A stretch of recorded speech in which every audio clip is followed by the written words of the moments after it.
know Yamiche Alcindor standing by for us at the platform camera. She has some new reporting on what we can expect tomorrow from Vice President Harris. Yamiche, what have you learned?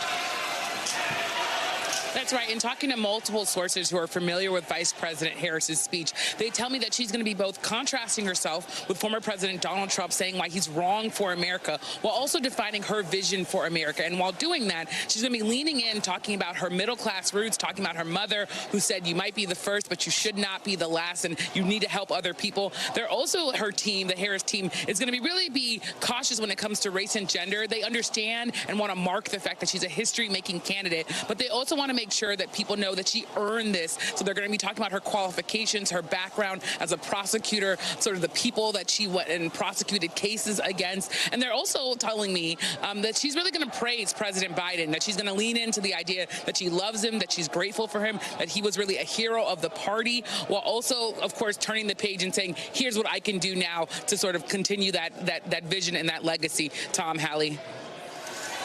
You know, Yamiche, they've been doing this interesting thing where they have sort of like this middle communicator, right? One night it was Secretary Clinton. Tonight, I think it was Oprah. Are they going to have sort of that middle communicator tomorrow as well in the last night of this convention?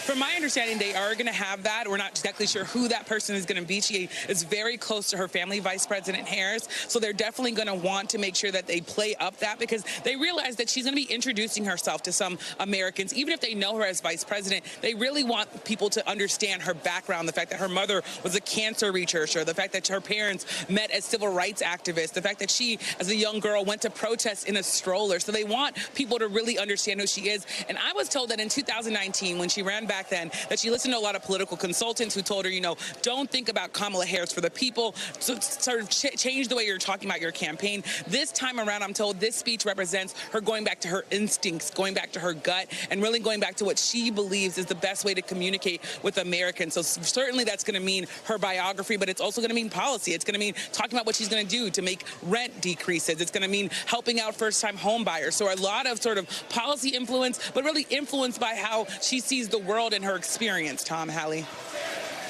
You know, Yamiche, it's interesting. You know, the first 3 years of the Harris vice presidency, she was really scrutinized. The headlines were not good for her. And then suddenly in the last 3 weeks, she's gotten a lot of great press. She's gotten a lot of momentum now at the top of the ticket. Is there a fear at all that that momentum will shift? And do you see that sit-down interview, do you see that news conference coming out of this convention?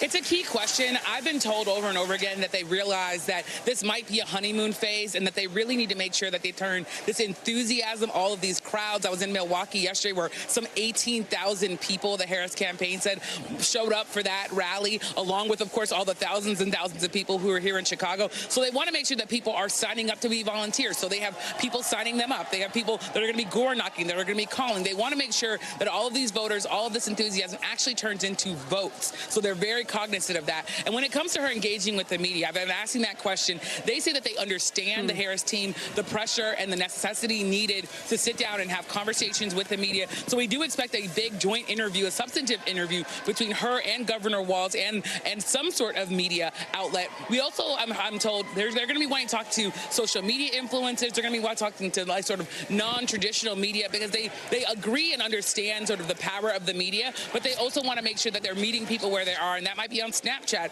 or TikTok. So they're really trying to think of sort of all the different ways that they can approach the media. Tom and Hallie. Thanks for watching. Stay updated about breaking news and top stories on the NBC News app, or follow us on social media.